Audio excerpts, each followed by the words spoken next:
stories that she writes about here are very close to the bone, and I'm going to come to that because this novel, The Far Side of the Desert, does several things. It has three stories within one.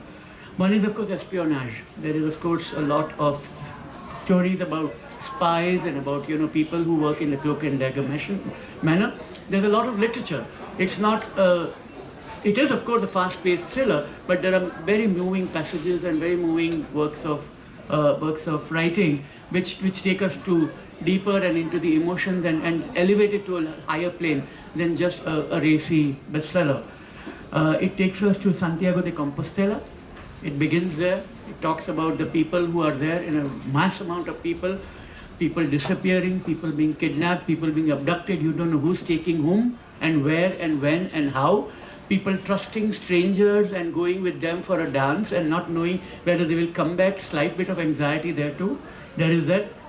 And then it shifts to the aridity of a desert, where you have no idea where you are, and it's in every sense of the term, because there's vast amounts of sand. There are no boundaries. The boundaries, if they're ever drawn, are drawn by colonial masters, and you don't know where they are and where one country ends and another begins, and whether they're even countries or are they mere expressions of geography. That's what happened, and you don't know where you are.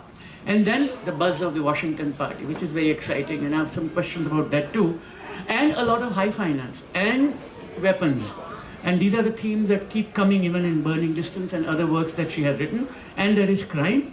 There is a brutality of sexual assault, which shows that, there's nothing attractive or affectionate about it. And also the growth of affection, maybe love, we don't yet know, towards the end of the novel, and in another case.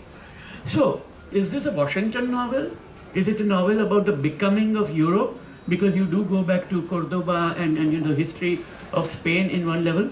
Or is it about the borderlessness of desert, finance, or is it bits of everything? And you forgot the Greek mythology. Of course. Hercules and the pillars. There are pillars of Hercules there, yes. And Gibraltar here and Ceuta and Melilla on the other side, indeed. I like to say it's a novel.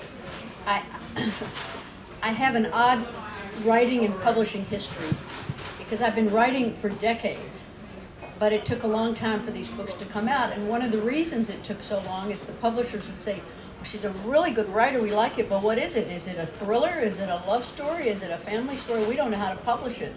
And I said, it's a novel. So fortunately, my agent found a publisher that publishes international political thrillers.